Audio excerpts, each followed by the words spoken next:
सर्व शेतकरी बांधवांसाठी आनंदाची बातमी. तर आता सकाळी 8:30 वाजतापासून 8:30 शेतकरी बांधवांना हेक्टरी 47,000 रुपये याप्रमाणे राहिलेल्या शेतकरी बांधवांच्या खात्यामध्ये पीक विमा जमा होण्यास सुरुवात. तर आताची सर्वात मोठी एक आनंदाची बातमी. तर 8:30 वाजतापासून शेतकरी बांधवांना पीक विम्याचे पैसे जमा होण्यास सुरुवात, जे की मिळणार आहे 47,000 रुपये या हेक्टरीप्रमाणे. तर आता कोणाला मिळणार आहे, कोणत्या जिल्ह्यात वाटप, याचप्रमाणे पैसे आले नसतील तर तुम्हाला लेखी अर्ज तक्रार कुठे करायचे जेणेकरून तुम्हाला पैसे तर मिळतील. खरीप पीक विमा, रब्बी पीक विमा, नैसर्गिक आपत्तीमुळे झालेल्या पिकाची मदत म्हणून सरकारकडून थेट 15 ते 47,000 रुपये प्रति हेक्टरी जी की रक्कम देण्याची जी की घोषणा इथं केल्यात आलेली आहे, जे की आता वाटप देखील इथं सुरू. तर आता सर्वप्रथम यामध्ये जे की जिल्हे आहे यामध्ये नांदेड, परभणी, हिंगोली, लातूर, बीड, उस्मानाबाद, तर या जिल्ह्यांमध्ये 47,000 रुपये या हेक्टरीप्रमाणे पीक विमा इथं येत आहे. यानंतर प्रक्रियेत जे काही जिल्हे आहेत तर या जिल्ह्यांमध्ये टाईम लागणार आहे. या जिल्ह्यांमध्ये एकूण 8 दिवस पैसे जमा होण्याकरिता ते लागू शकते. बुलढाणा, अकोला, अमरावती, यवतमाळ, लवकरच इथं पीक विम्याची रक्कम जमा केल्या जाणार आहे. यामध्ये नागपूर, वर्धा, चंद्रपूर, गडचिरोली तर अशा जिल्ह्यांचा यामध्ये समावेश आहे. पैसे आले नसतील तर तुम्हाला काय करायचं आहे, सर्वप्रथम 7 दिवस वाट पहा, पीक विमा कंपनीशी संपर्क करा किंवा पीक विमा प्रतिनिधीला एक लेखी अर्ज द्यायचा आहे. ते सुद्धा कशा पद्धतीने तर अर्ज लिहायचा ते सुद्धा सांगणार आहे. 14447 तर या हेल्पलाईन नंबरवरती कॉल करून सुद्धा तक्रार करा, पीक विमा जर आलेला नसेल तर. आता हेक्टरी जे काही 47,000 रुपये तुम्हाला कशा पद्धतीने तर मिळणार आहे. 25 ते 50% जर नुकसान असेल तर तुम्हाला 10 ते 20,000 रुपये तर मिळणार आहे. 50 ते 75% नुकसान असेल तर 20 ते 35,000. 75 ते 100% नुकसान असेल तर यामध्ये तुम्हाला 35 ते 47,000 रुपये याप्रमाणे पैसे इथं येतील. तर आता काही जिल्ह्यांमध्ये सरसकट मिळणार का, तर सरसकट इथं मिळणार नाही. जे शेतकरी यामध्ये पात्र आहेत तर अशाच पात्र शेतकऱ्यांनाच इथं पैसे इथं येणार आहे. असं नाही की सर्व जिल्ह्यात व सर्व शेतकरी बांधवांना पैसे इथं मिळेल. तर आता पात्रतेचे जे काही अटी आहेत, तर आता तुम्ही पीक विमा फॉर्म भरलेला असणे आवश्यक आहे. तुमची ई पीक पाहणी केलेली असणे आवश्यक आहे. जरी तुम्ही पीक विमा भरला तर पीक विमा तुम्हाला मिळणार नाही. ई पीक पाहणी तुम्हाला करणे आवश्यक आहे. बँक खाते आधारशी लिंक असणे आवश्यक आहे. DBT सक्रिय, तुमच्या शेतातील पंचनामे झालेले असणे आवश्यक आहे. तरच तुम्हाला पीक विमा इथं मिळणार आहे. यानंतर क्रॉप इन्शुरन्सच्या माध्यमातून तुम्हाला 72 तासाच्या तक्रार करायची राहते. जेव्हा जास्ती पाऊस होतो, ढगाळ वातावरणाचे की तुमच्या शेतातील नुकसान झालेले असते तेव्हा तुम्हाला तक्रार नोंदवायची राहते. तर आता कोणाला पैसे इथे मिळणार नाही, ज्या शेतकरी बांधवांनी पीक विमा फॉर्म भरलेला नाही, त्याचप्रमाणे पिकाची नोंद केलेली नाही, आधार लिंक नाही, बँक खाते बंद आहे, ई पीक पाहणी केलेली नाही, 72 तासाच्या तुम्ही तक्रार केलेली नाही, तर अशा शेतकरी बांधवांना पीक विमा इथं येणार नाही.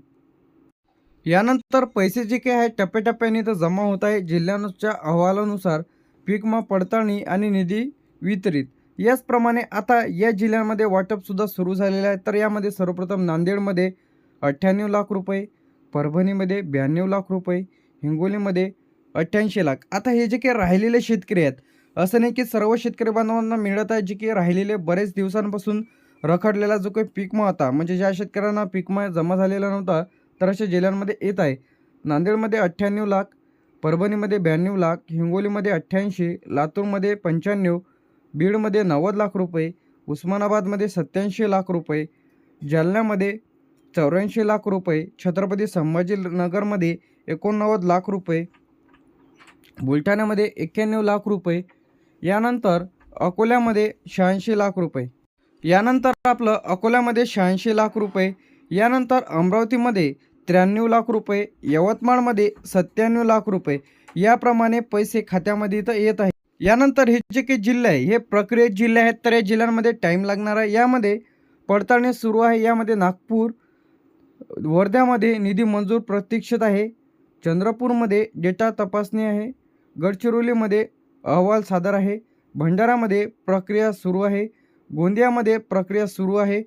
यानंतर नागपूर, वर्धा, चंद्रपूर, गडचिरोली, भंडारा, गोंदिया, यानंतर धुळे मंजुरी प्रतीक्षित आहे, जळगावमध्ये डेटा तपासणी आहे, नाशिकमध्ये प्रक्रिया सुरू आहे, अहमदनगरमध्ये सुद्धा निधी मंजुरी प्रतीक्षित आहे, पुणेमध्ये पडताळणी सुरू आहे, सातारामध्ये प्रक्रिया सुरू आहे, सांगलीमध्ये सुद्धा प्रक्रिया सुरू आहे, कोल्हापूरमध्ये डेटा तपासणी सुरू आहे, सोलापूरमध्ये मंजुरी प्रतीक्षित आहे, ठाणेमध्ये प्रक्रिया सुरू आहे, पालघरमध्ये पडताळणी इथं सुरू आहे. यानंतर रायगडमध्ये प्रक्रिया सुरू आहे, रत्नागिरीमध्ये अहवाल प्रतीक्षित आहे. यानंतर सिंधुदुर्गमध्ये सुद्धा प्रक्रिया सुरू आहे. मुंबई शासकीय प्रक्रिया, त्याचप्रमाणे आता धाराशिवमध्ये सुद्धा प्रक्रिया इथं सुरू आहे. असं नाही की सर्व जिल्ह्यात पैसे इथं येणार आहे. 12 जिल्ह्यांमध्ये वाटप इथं सुरू झालेले आहे. 24 जिल्हे अधिकही प्रतीक्षित आहे. यानंतर निधी वाटप टप्प्याटप्प्याने इथं होणार आहे. येत्या 3 ते 7 दिवसात इथं पैसे जमा होतील. तर आता यामध्ये सोयाबीन, कापूस, तूर तर अशा पिकांचा यामध्ये समावेश आहे. हे तुमच्या पिकावर व टक्केवारीनुसार अवलंबून राहणार आहे. आता जी की पीक विम्याची रक्कम आहे, ज्यांना कोणाला मिळालेली नसेल तर अशा पद्धतीने तुम्ही इथं तक्रार करा. अर्जाचा जो काही नमुना आहे, पीक विमा प्रतिनिधी तर तुमच्या तालुक्याच्या ठिकाणी राहते. पीक विमा जिथं ऑफिस आहे तिथं द्यायचं आहे. तुमचा तालुका जिल्हा, पीक विमा भरपाई रक्कम खात्यात न जमा झाल्याबाबत तक्रार अर्ज तुम्हाला इथं द्यायचा आहे. याचप्रमाणे तुमचं इथं नाव टाकायचं आहे, गावाचं नाव, तुमचा तालुका, जिल्हा, मोबाईल नंबर, बँकेचे नाव, खाते क्रमांक, आधार क्रमांक, पिकाचा प्रकार, कोणतं पीक आहे ते, गट क्रमांक, अर्ज क्रमांक, जे की पीक विमा फॉर्म भरलेला आहे तुम्ही त्याचा क्रमांक लिहा, तुमचं नाव, दिनांक तर इत्यादी तुम्हाला. त्यासोबत तुमचं आधार कार्डची झेरॉक्स, 7/12/8 बँकेचं पासबुक, पीक विमाची पावती, फोटो इत्यादी डॉक्युमेंट्स तुम्हाला या अर्जासोबत जोडून द्यायचे आहे.